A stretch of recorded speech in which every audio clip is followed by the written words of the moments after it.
कहानी की शुरुआत में हम जैक को देखते हैं जिसे नींद न आने की बीमारी है और वो पिछले 6 महीनों से ठीक से सो नहीं पाया है। एक अच्छी नींद लिए हुए उसे बरसों हो गए थे। उसने डॉक्टर से कहा कि यह बीमारी उसे मार डालेगी, लेकिन डॉक्टर ने उसे समझाया कि इंसोम्निया से किसी की मौत नहीं होती, तुम्हें बस एक अच्छी नींद की जरूरत है। जैक को लगा कि डॉक्टर उसकी तकलीफ समझ नहीं रहा है, लेकिन तभी डॉक्टर ने कहा कि तुम्हें लगता है कि ये सबसे बड़ी प्रॉब्लम है।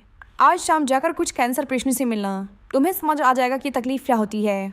जैक जो हर मुमकिन कोशिश कर चुका था, उसने सोचा कि ये भी करके देख लेते हैं। उस रात वो उन कैंसर पेशेंट्स के ग्रुप से मिलने गया।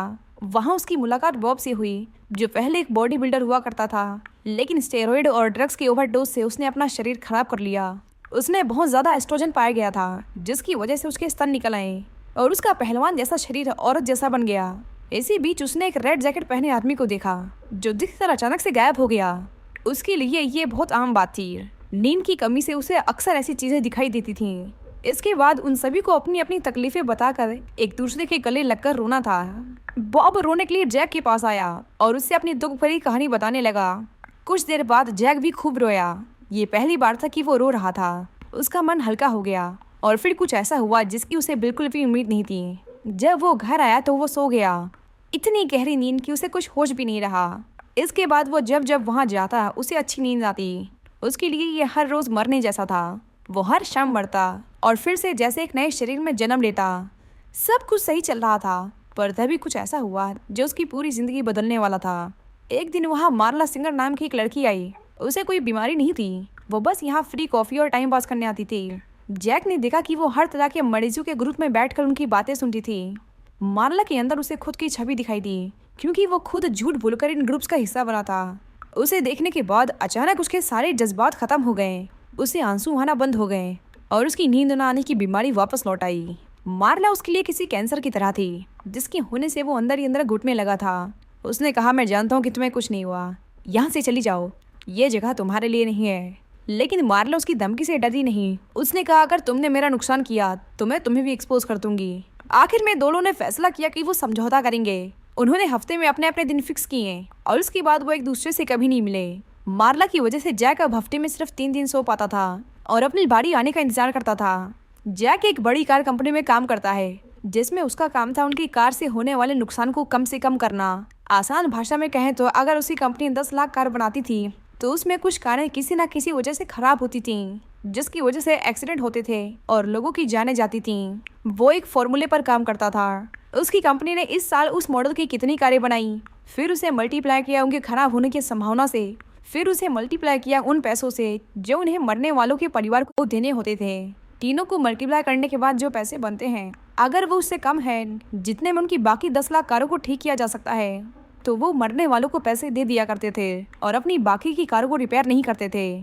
फिर चाहे उनकी वजह से कितनी भी जाने जाए, उनके लिए इंसान की जिंदगी बस एक नंबर थी। जैक अक्सर एक्सीडेंट के केसेस के लिए फ्लाइट से ट्रैवल करता था। जब भी जहाज में हलचल होती, वो सोचता कि काश ये प्लेन क्रैश कर जाए और वो मर जाए, लेकिन ऐसा कभी नहीं होता था। एक दिन जब उसकी आँख खुली तो उसने अपने सामने एक रेड जैकेट पहने हुए आदमी को देखा। उसने अपना नाम टाइलर डर्डन बताया और कहा, मैं साबुन बेचता हूँ। जैक ने नोटिस किया कि उन दोनों के सूटकेस एक जैसे थे। टाइलर ने उसे कहा कि तुम्हें पता है कि हम घर की चीज़ों से बॉम्ब बना सकते हैं। जैक को वो काफ़ी दिलचस्प लगा। दोनों ने खूब बातें की और फिर टाइलर चला गया। जैक जब अपने घर आया तो उसने देखा कि उसके अपार्टमेंट में आग लग गई थी। उसकी सारी कीमती चीज़ें जलकर राख हो गई और अब उसके पास रहने के लिए छत नहीं थी। उसने मर्द किए मार्लो को कॉल किया, लेकिन फिर उसे याद आया कि वो तो उसे पसंद नहीं करता है, उसे उससे मदद नहीं मांगनी चाहिए। फिर पता नहीं उसके दिमाग में क्या आया, उसने टाइलर डर्डन को फ़ोन मिला दिया। बेल गई लेकिन उसने फ़ोन नहीं उठाया। पर जब जैक जाने लगा तभी उसे दोबारा घंटी की आवाज़ आई। उसने कॉल उठाया और टाइलर को बताया कि उसके साथ क्या हुआ है। वो खुद नहीं जानता था कि उसने उसे कॉल क्यों किया, लेकिन अब उसकी ज़िंदगी बदलने वाली थी। इसके बाद जैक टाइलर से मिलने गया। क्लब में बैठकर जैक ने टाइलर को बताया कि उसके घर में आग लग गई है, जिसमें उसका सब कुछ जल गया। टाइलर ने नोटिस किया कि जैक बार बार अपने महंगे सोफे, टीवी, किचन और फ्रिज के बारे में सोच सोचकर परेशान हो रहा था। उसने कहा, भूल जाओ इन सबको। हम जिन चीज़ों को अपना समझते हैं वही धीरे धीरे हमें अपना गुलाम बना लेती हैं। मान लो जैसे वो तुम्हारा था ही नहीं। आजकल के इंसान को गरीबी, भूखमरी, क्राइम से कोई मतलब नहीं। उन्हें मतलब है मैगजीन पर छपने वाले आर्टिकल से, सेलिब्रिटीज़ के अफेयर से, टीवी में चल रहे 500 टीवी चैनलों से। तुम उनसे अलग नहीं हो, इन सब से खुद को आज़ाद करो। आखिर में टाइलर ने कहा, तुम इतना शर्मा क्यों रहे हो? कह क्यों नहीं देते जो तुम कहना चाहते हो। जैक थोड़ा हिचकिचाया, लेकिन बाद में उसने मान ही लिया कि हाँ, उसे रहने के लिए जगह चाहिए। टाइलर उसे अपने घर ले चलने को मान जाता है, लेकिन उसकी एक शर्त थी। वो कहता है, मुझे जोर से मुक्का मारो। जैक शुरुआत में तो हिचकिचाया, लेकिन बाद में उसने एक मुक्का जड़ ही दिया। टाइलर को बहुत दर्द हुआ, पर फिर उसने भी जैक के पेट में घूसा मारा। इसके बाद दोनों एक दूसरे को पीटने लगे। टाइलर से लड़कर जैक के अंदर की सारी भड़ास बाहर निकल आई। ऐसा लग रहा था कि वो बरसों से किसी को पीटना चाह रहा हो। उसे बस एक पंचिंग बैग की जरूरत थी। जब उसका गुस्सा शांत हुआ तो दोनों ने बैठकर बियर के मजे लिए और जैक ने कहा, ये मजेदार था, हमें ये फाइट करते रहना चाहिए। इसके बाद जैक को टाइलर के काम के बारे में पता चला। साबुन बेचने के साथ साथ टाइलर पार्ट टाइम वेटर का भी काम करता था और वो फूड सर्विस इंडस्ट्री पर एक कलन था, क्योंकि वो अक्सर अपने गेस्ट के खाने में थूक कर और उसमें टॉयलेट करके उन्हें खाना सर्व करता था। बेचारे 5 स्टार होटल के मेहमानों को पता भी नहीं था कि वो टाइलर का पेशाब पी रहे थे। उसने एक प्रोजेक्शनिस्ट की नौकरी भी पकड़ी थी, जहां वो अपना काम छोड़कर सब कुछ करता था। उसका सबसे पसंदीदा काम था बच्चों की फिल्मों में गंदी फिल्मों के सीन डालना। बच्चे उन अश्लील फिल्मों को देखकर डर जाते थे और उनके माँ बाप के शर्म से लाल चेहरे देखकर टाइलर ऊपर बैठा खूब मजे लिया करता था। कुल मिलाकर टाइलर को रूल्स तोड़ने में मजा आता था। लोगों को परेशान करना और उन्हें उनकी झूठी सच्चाई से दूर करना ही उसका मकसद था, फिर चाहे उसके लिए उसे कुछ भी करना पड़े। टाइलर एक टूटे फूटे घर में रहता था, जहाँ बिजली पानी की कोई फैसिलिटी नहीं थी। आसपास ना कोई पड़ोसी था, ना ही कोई उसे जानने वाला। जैक, जो टीवी के बगैर जिंदा नहीं रह सकता था, उसके साथ रहकर उसे एक हफ्ते में उसके बिना रहने की आदत हो गई। ज्यादातर दिन वो सीधी सादी जिंदगी जिया करते थे, लेकिन हफ्ते के आखिरी दिन वो फाइट करते थे। लोग उन्हें लड़ते हुए देखते और सोचते कि शायद दोनों पागल हो गए हैं, लेकिन ये गेम इतना मजेदार था कि जल्दी वो भी इसका हिस्सा बनने लगे। जैक को एहसास हुआ कि वो अब अकेले नहीं थे। सूट बूट पहने रईस से लेकर एक शराबी आदमी तक उनकी फाइट में हिस्सा लेता था। एक दिन उसकी चोटों को देखकर जैक के बॉस ने पूछा कि हफ्ते दर हफ्ते तुम किन चीजों में उलझ रहे हो, लेकिन जैक उसके सवालों का जवाब नहीं देता। उसने खुद से कहा, मैं यहाँ क्यों हूँ? मुझे नया घर ढूंढना चाहिए था, इंश्योरेंस कंपनी से लड़ना चाहिए था, मुझे अपने जलते हुए घर को देखकर नाराज होना चाहिए था, पर ऐसा कुछ नहीं हुआ। टाइलर की वजह से उसे और उन सब लोगों को एक नई जिंदगी मिली थी जो इस सिस्टम से परेशान थे। जैक को अब नींद के लिए किसी थेरेपी या दवाई की जरूरत नहीं थी।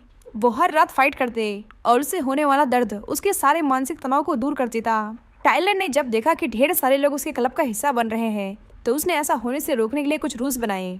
उनके क्लब का पहला रूल था कि कोई भी फाइट क्लब के बारे में बात नहीं करेगा, और उनका दूसरा रूल भी यही था कि कोई भी फाइट क्लब के बारे में बात नहीं करेगा। जैक कहता है कि जब भी कोई नया आदमी उनके क्लब में आता तो उसका शरीर नरम माटी की तरह होता और कुछ हफ्ते बाद पत्थर बन जाता। धीरे धीरे उनका क्लब इतना बड़ा होता गया कि जैक को हर तरफ मार खाए हुए लोग दिखाई देते, और ये सब टाइलर अकेले कर रहा था। फाइट क्लब की वजह से उन्हें अपने बाल छोटे करने होते थे। किसी भी तरह का हथियार या नुकीली चीजें इस्तेमाल करना सख्त मना था। फाइट के बीच में अगर किसी ने कहा कि वो अब नहीं लड़ सकता, तो सामने वाले को रुकना होता था। जैक भी इन फाइट्स में हिस्सा लेता था। एक दिन उसे किसी ने इतना पीटा कि उसे अपनी आंख की सर्जरी करानी पड़ी, पर फिर भी उसने फाइट क्लब नहीं छोड़ा। उसने सपोर्ट ग्रुप में जाना बिल्कुल बंद कर दिया था, क्योंकि यहाँ उसे परेशान करने के लिए कोई मारला नहीं थी। यहाँ कोई झूठा नहीं था, यह सबकी तकलीफें असली थीं। एक दिन उसे मारला का कॉल आया। उसने पूछा, तुम इतने हफ्तों से यहाँ क्यों नहीं आए? मैंने तुम्हें बहुत मिस किया। जैक उससे बात नहीं करना चाहता था, पर मारला ने कहा कि उसने बहुत सारी नींद की दवाइयाँ खा रखी हैं, अगर तुम यहाँ नहीं आए तो मैं कभी नहीं उठ पाऊंगी। पर जैक को उसकी कोई चिंता नहीं थी। उसने फोन रख दिया और सोने चला गया। अगली सुबह जब उसकी आँख खुली तो उसने देखा कि टाइलर के कमरे का दरवाजा बंद था। इतने दिनों से उसने कभी अपना गेट अंदर से लॉक नहीं किया था। इससे पहले वो कुछ समझ पाता, अचानक वहाँ मारला आ जाती है। जैक ने उससे पूछा, तुम यहाँ क्या कर रही हो? उसके मुंह से ये सवाल सुनकर मारला को बहुत गुस्सा आया, क्योंकि कल रात उसी ने उसे इस घर में लाया था। जैक को कुछ भी याद नहीं था। उसने कहा, चली जाओ यहाँ से, जिसके बाद मारला वहाँ से चली गई। जैक सोचने लगा कि ये सब कैसे हुआ। तभी हमें एक फ्लैशबैक दिखाया जाता है। दरअसल कल रात जब जैक फोन रखकर सोने गया था, तो टाइलर ने मारला से बात की थी। वो जब उसके घर गया तो मारला सच में मरने की हालत में थी। उसने टाइलर से कहा कि मैंने नींद की गोलियां ली हैं, मुझे जगाए रखो नहीं तो मैं मर जाऊंगी। जिसके बाद टाइलर पूरी रात उसके साथ इंटीमेट हुआ और उसे जगाए रखा। जैक ने सोचा कि पहले ये मेरे सपोर्ट ग्रुप में घुस आई और अब मेरे घर में। काश मैं कुछ मिनट जाया करके मारला की मौत देखने जाता तो ये सब कभी नहीं होता। टाइलर और मारला हर दिन इंटीमेट होते थे, जो जैक को बिल्कुल पसंद नहीं था, और वो बस उसे किसी तरह घर से बाहर निकालना चाहता था। एक दिन उसे पुलिस वाले का फोन आया, जिसने उसे बताया कि उसके घर में आग अपने आप नहीं लगी थी। ये सब किसी ने जानबूझकर किया था, कोई ऐसा जिसे घर की चीजों से बम बनाना आता है। जैक ने उसकी बातों को नजरअंदाज कर दिया, क्योंकि आज रात उसे टाइलर के साथ साबुन बनाने के लिए फैट लेने जाना था। टाइलर ने कहा सबसे अच्छा साबुन बनाने के लिए सबसे अच्छी चर्बी की जरूरत होती है और इंसानों से अच्छी चर्बी किसी की नहीं होती। दोनों में लिपोसक्शन क्लिनिक से औरतों की चर्बी चोरी की, जिससे टाइलर बहुत महंगे साबुन बनाता था जिन्हें सिर्फ 5 स्टार होटल वाले ही खरीदते थे। जैक सोचने लगा कि कितनी अजीब बात है कि हम अमीर औरतों की चर्बी वापस उन्हीं को बेच रहे थे। एक शाम टाइलर बॉब से मिलता है जो पहले से काफी खुश नजर आ रहा था। जैक को पता चला कि अब वो भी फाइट क्लब का हिस्सा है। अब वो कैंसर ग्रुप में जाकर रोता नहीं बल्कि लोगों को पीट कर अपने पुराने दिनों को जीने की कोशिश करता है। उस रात दोनों ने फाइट की जिसमें बॉब बड़ी आसानी से जीत गया। कुछ देर बाद वहाँ क्लब का मालिक आया। उसने कहा तुम सब यहाँ किससे परमिशन लेकर इस क्लब को चला रहे हो? तुम यहाँ से कितने पैसे कमाते हो? जिस पर टाइलर ने जवाब दिया कि ये क्लब सबके लिए फ्री है, यहाँ कोई पैसा नहीं कमाता। टाइलर ने कहा कि हम यहाँ से नहीं जाएंगे, जिसके बाद क्लब के मालिक ने उसे बहुत पीटा। टाइलर चाहता तो एक इशारे पर उसके लोग उसे मार डालते, लेकिन उसकी सारी भड़ास उसने खुद पर उतरने दी। आखिर में मालिक ने भी मान लिया कि टाइलर पूरा पागल है, जिसके बाद उसने उन्हें क्लब चलाने की परमिशन दे दी। खून से लथपथ टाइलर को सबने उठाया, जिसके बाद टाइलर ने सभी को एक होमवर्क दिया। उसने कहा तुम सभी को बाहर जाकर किसी से भी लड़ाई करनी है और उससे हारना है। पर यह सुनने में जितना आसान लगता था उतना था नहीं। जैक को एहसास हुआ कि आम लोग लड़ाई को टालने के लिए कुछ भी कर सकते हैं। जैक सीधा अपने बॉस से लड़ने गया। उसने कहा मैं कल से ऑफिस नहीं आऊँगा और मुझे मेरे 53 हफ्तों की सैलरी एक साथ चाहिए। ये सुनकर बॉस गुस्से से आग बबूला हो गया। उसने तुरंत सिक्योरिटी को कॉल किया और कहा इस आदमी को अभी इसी वक्त यहाँ से बाहर ले जाओ। जैक समझ गया कि ये मुझसे नहीं लड़ेगा, जिसके बाद उसने खुद को ही पीटना शुरू कर दिया। जब गार्ड्स वहाँ पहुंचे तो उन्हें लगा कि उनके बॉस ने बेचारे जैक को इतनी बुरी तरह मारा था। इसके बाद जैक को वो सब मिल गया जो उसे चाहिए था। पूरे साल की छुट्टी, उसकी सैलरी, फ्लाइट की टिकटें, सब कुछ उसके हाथ में था और उसके बॉस को सस्पेंड कर दिया गया। इन पैसों से अब वो हर दिन फाइट क्लब को चला सकते थे। टाइलर अब अपने लोगों को होमवर्क देने लगा, जिसमें उन्हें शहर में जाकर आतंक मचाना होता था। उन्हें किसी को चोट नहीं पहुंचानी थी। उनका काम था बस उस सिस्टम को उखाड़ फेंकना जो लोगों को गुलाम बना रहा था। टाइलर जैक के साथ एक डिपार्टमेंटल स्टोर में गया और वहाँ उसने रेमंड नाम के एक आदमी को बाहर निकाला और उसे घुटनों के बल बैठने को कहा। वो उसके बारे में सब जानता था। उसने पूछा तुम क्या बनना चाहते हो? रेमंड घबराते हुए बोला जानवरों का डॉक्टर। मैं जानवरों का डॉक्टर बनना चाहता हूँ। टाइलर को इससे कोई मतलब नहीं था कि उसने अपनी पढ़ाई क्यों छोड़ी। उसने बस ये कहा कि अगर उसने अगले 6 हफ्तों में ये नौकरी छोड़कर अपनी पढ़ाई शुरू नहीं की तो मैं तुम्हें ढूंढ कर मार दूंगा। उसने उसका लाइसेंस अपने पास रख लिया और कहा भाग जाओ यहाँ से। जैक ने कहा तुम किसी को ऐसे धमकी नहीं दे सकते, पर टाइलर ने उसे समझाया कि थोड़ा दिमाग लगाओ। अगर मैं ऐसा नहीं करता तो रेमंड कभी ये नौकरी नहीं छोड़ता।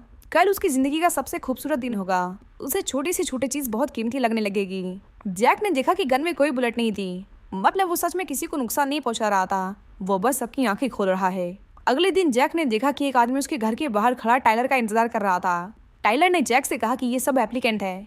अगर एप्लीकेंट छोटा है तो तुम उसे बोलो कि तुम छोटे हो, अगर मोटा है तो तुम बोलो मोटे हो, और अगर बूढ़ा है तो बोलो बूढ़े हो। एप्लीकेंट अगर 3 दिन तक इसी तरह खड़ा रहा तो वो ट्रेनिंग के लिए तैयार है। इसके बाद अगले 3 दिन तक उन दोनों ने उसकी बहुत बेइज्जती की, उसे धमकी दी, यहाँ तक कि उसे मारा भी, लेकिन वो अपनी जगह से टस से मस नहीं हुआ। देखते ही देखते टाइलर ने भरोसेमंद लोगों की टीम बना ली। एक दिन जैक ने देखा कि वो लोग टाइलर के कहने पर एक बिल्डिंग में आग लगाए। उसने पूछा तुम लोग ये क्या कर रहे हो? पर मेंबर्स ने बड़ी हैरानी से उसकी ओर देखा और जवाब दिया कि सर प्रोजेक्ट मेहम में सवाल पूछना मना है। उनका आतंक इतना बढ़ गया था कि पुलिस भी इसमें शामिल हो गई थी। कमिश्नर ने कहा कि ये किसी अंडरग्राउंड फाइट क्लब का काम है, हम इन्हें रोकने के लिए एक इन्वेस्टिगेशन कमेटी बैठा रहे हैं। टाइलर ये नहीं होने देना चाहता था, जिसके बाद उसने उसी शाम कमिश्नर को किडनैप कर लिया और उसे कहा कि अभी इसी वक्त वापस जाओ और कहो कि ऐसा कोई क्लब नहीं है, नहीं तो ये लोग तुम्हारे टुकड़े कर देंगे। जैसा टाइलर ने कहा उसने वैसा ही किया और फाइट क्लब के बारे में खबरें रातों रात अखबारों से गायब हो गईं।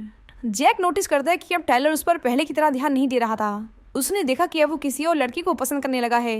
इस बात से नाराज उसने फाइट में उसे बहुत पीटा। उसकी हार मानने के बाद भी जैक उसे पीटता रहा क्योंकि अब वो गुस्सा था। टाइलर ने पूछा तुम्हारा ध्यान किधर है? तुमने रूल तोड़ा है।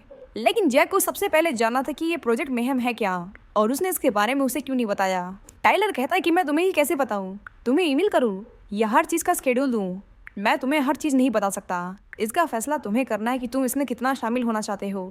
उसने कहा सब कुछ भूल जाओ और मुझे बताओ कि तुम मरने से पहले क्या करना चाहते हो। जैक को इस सवाल का जवाब नहीं पता था, लेकिन उसके पीछे बैठे लोग तुरंत जवाब देते हैं कि उन्हें क्या करना है।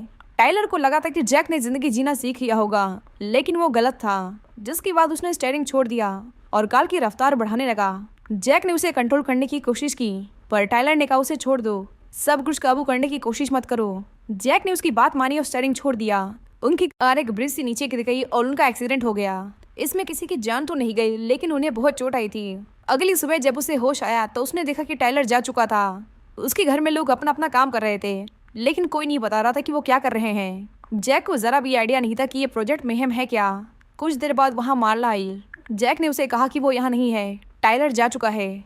मार्ला को ये सुनकर थोड़ा अजीब लगा, पर वो बिना कुछ कहे वहाँ से चली गई। मार्ला के जाते ही जैक को पता चला कि उसके एक मेंबर को गोली लगी है। उसने कपड़ा हटाया तो पता चला कि वो बॉब था, जिसे पुलिस ने सर पर गोली मारी थी। उनमें से एक ने कहा, फटाफट सबूत मिटा दो, प्रोजेक्ट मेहन को कुछ नहीं होना चाहिए। लेकिन जैक अपने दोस्त की मौत से गुस्से में था। उसने कहा, ये कोई सबूत नहीं है, इसका नाम बॉब है। ये सुनकर सभी हैरान रह गए, क्योंकि प्रोजेक्ट मेहम में किसी का नाम नहीं था। उन सबको लगा कि जो प्रोजेक्ट मेहम के लिए खुद को कुर्बान करेगा, उन्हें मरने के बाद नाम दिया जाएगा। सब लोग बॉब का नाम चिल्लाने लगे। अब उनके लिए वो सिर्फ लाश नहीं था, वो थी बॉब की लाश। जैक को लगा कि ये सब पागल हो गए हैं, इन्हें सिर्फ टाइलर रोक सकता है, उसे जल्दी ढूंढना होगा। जैक ने पूरा घर खंगाल डाला। उसे कुछ प्लेन की टिकटें मिली जहाँ जहाँ टाइलर ने पिछले कुछ दिनों में ट्रैवल किया था। इसके बाद जैक हर एक शहर में गया। वहाँ उसने 50 से भी ज्यादा बार में उसे ढूंढने की कोशिश की, पर वो कहीं नहीं मिला।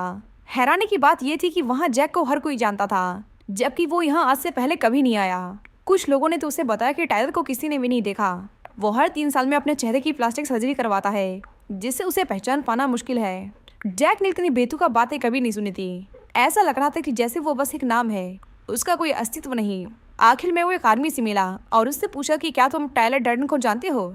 सामने से जवाब आया, सर पक्का ये कोई टेस्ट नहीं है ना। जैक ने कहा, नहीं ये कोई टेस्ट नहीं है। जिसके बाद उस आदमी ने कहा, आप ही टाइलर डर्डन है। जैसे ही जैक ने सुना, उसके पैरों तले जमीन खिसक गई। उसने तुरंत मार्ला को कॉल किया और उससे पूछा कि क्या हम कभी इंटीमेट हुए हैं। मार्ला ने कहा, कि तुम क्या बकवास कर रहे हो, हम कितनी बार साथ में सो चुके हैं। गुस्से गुस्से में उसने जैक को टाइलर बोल दिया। जैक ने कहा, तुमने अभी मेरा क्या नाम कहा। मार्ला ने दोबारा रिपीट किया, टाइलर डर्डन। तुम्हारा नाम टाइलर डर्डन है। इससे पहले वो कुछ समझ पाता, अचानक उसके कमरे में टाइलर किसी भूत की तरह सामने आ गया। जैक ने उससे पूछा, सब मुझे तुम क्यों समझ रहे हैं। टाइलर ने उसे बताया कि तुम अपनी जिंदगी बदलना चाहते थे और ये तुम अकेले नहीं कर पाते, इसीलिए तुमने अपने दिमाग में मुझे बनाया। डरो मत, लोग ये हर रोज करते हैं, अपने आप से बात करते हैं, खुद को वैसे ही देखते हैं जैसे वो देखना चाहते हैं, लेकिन उन सब में तुम्हारी जितनी हिम्मत नहीं उठल। हम दोनों एक हैं, और अगर अभी तुम्हें समझ नहीं आ रहा है तो दिमाग पर जरा जोर डालो और मेरी जगह खुद को रखो, तुम्हें सब समझ आ जाएगा। जैक को एहसास हुआ कि वो सही है, असल में वो ही टाइलर डर्डन था। सब कुछ उसी ने किया था। अपने घर में आग लगाना, फाइट क्लब की शुरुआत करना, शहर में आतंक फैलाना, सब कुछ उसने किया था। इसलिए उसे नींद नहीं आती थी, क्योंकि दिन में वो जैक था और रात में टाइलर डर्डन। टाइलर ने कहा, मार्लो को बहुत कुछ पता है, उसे रास्ते से हटाना होगा।